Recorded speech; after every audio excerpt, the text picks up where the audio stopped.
day, wherever you are, welcome back to Surrendered. I'm grateful to God that you have been here on this journey. I trust that God has been talking to you about some things here and there. Surrendered is about us walking light, getting rid of the burdens that sometimes make our journey so complicated. And I am passionate in family relationships. Are they singles? Are they in courtship? Are they in work-related issues? We want to walk light. We want to be at peace with people, especially when we are God-driven. In today's video, I'm back to the surrendered parent. Last time we did the surrendered parent. I feel all the time when we're doing parenting, we are parenting our children for the next generation.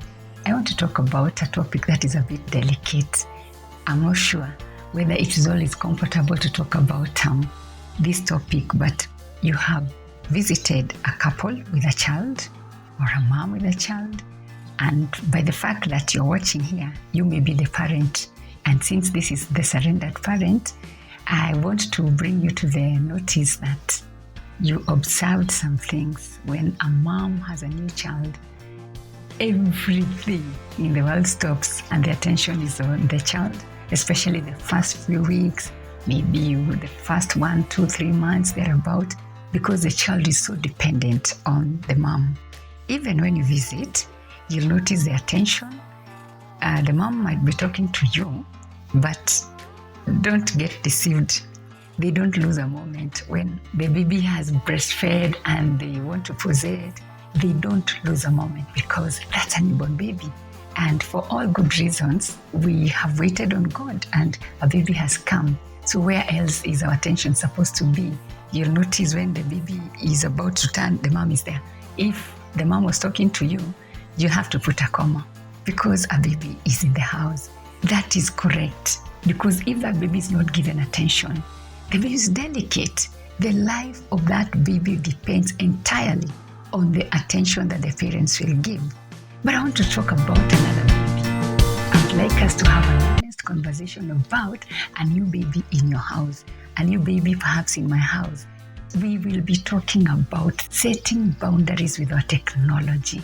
I know that is a topic that you can say, ouch. What are we going to do about technology? We are not going to put our technologies, our gadgets in the garbage. We have them for life. But why am I saying there is another baby in your house? There is something about your phone. There is something about your computer. There is something about your laptop.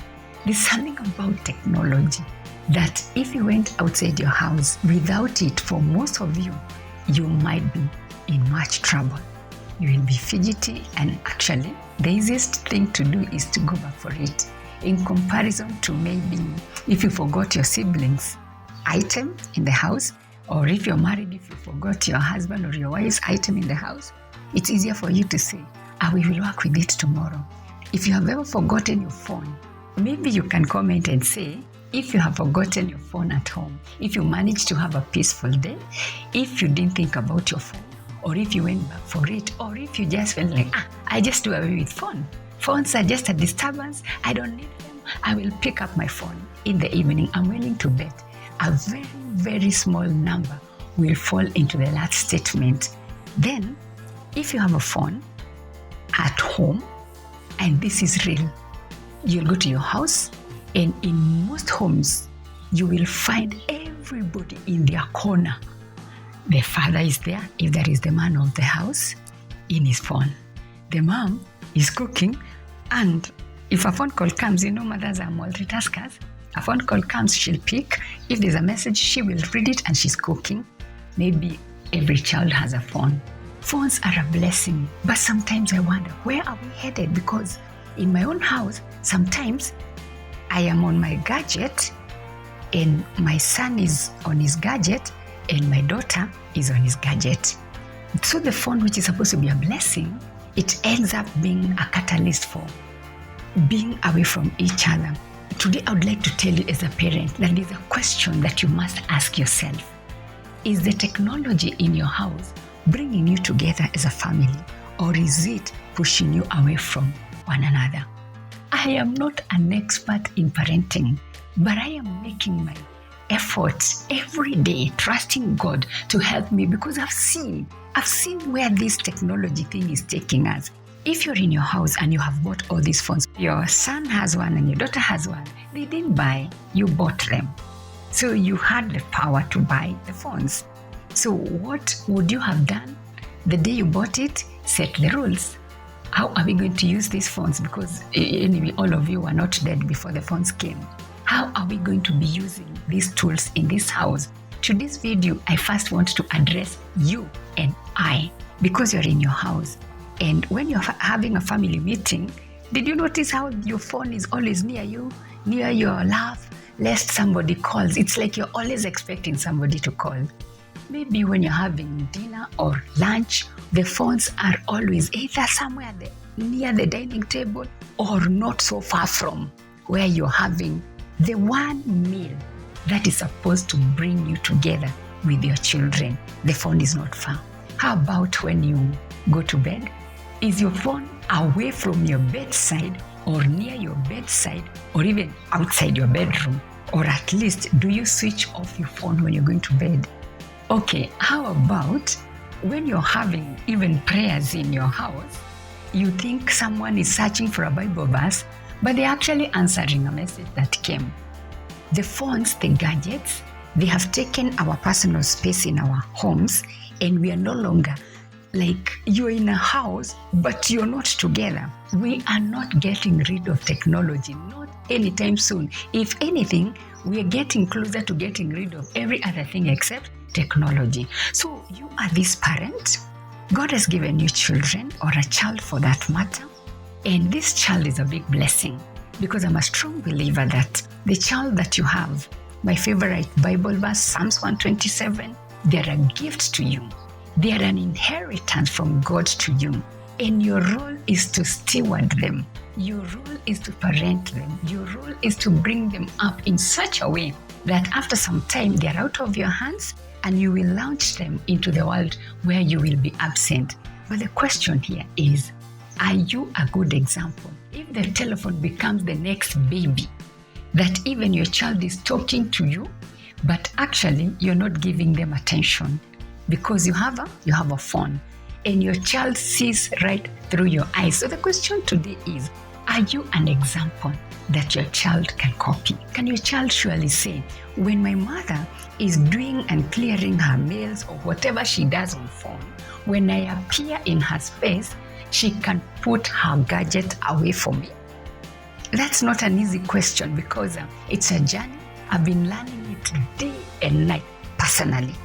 By the mercies of the Lord, God has been gracious to me. Sometimes one of the things that I have done is the very thing that I would like to encourage you to do.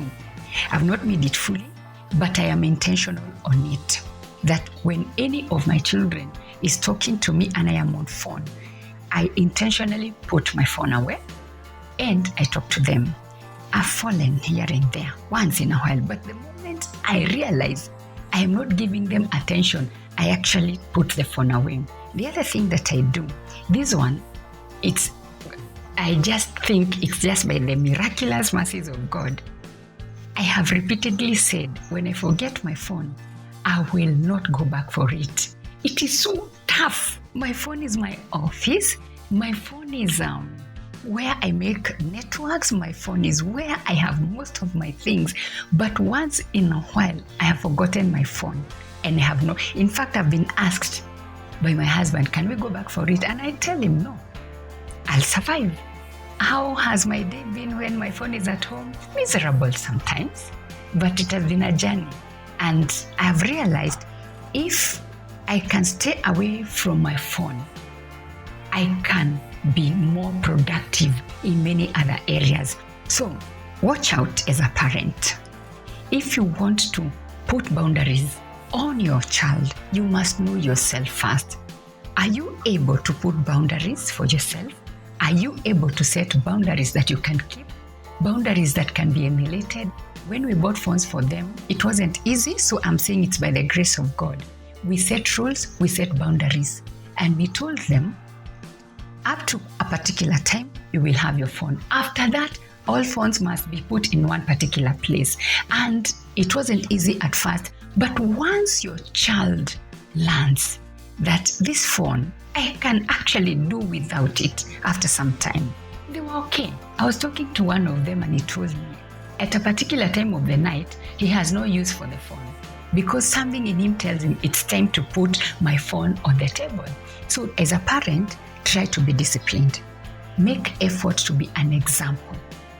Be aware of those weaknesses that you have before you set boundaries for your children. Once again, I'm grateful for being in a position to do Surrendered with you. Let's continue to surrender our relationships to God. Just keep on remembering what you surrender to God. He is taking it up for you. God is for you and God is for your relationships. As for now, it's a bye-bye and God bless you.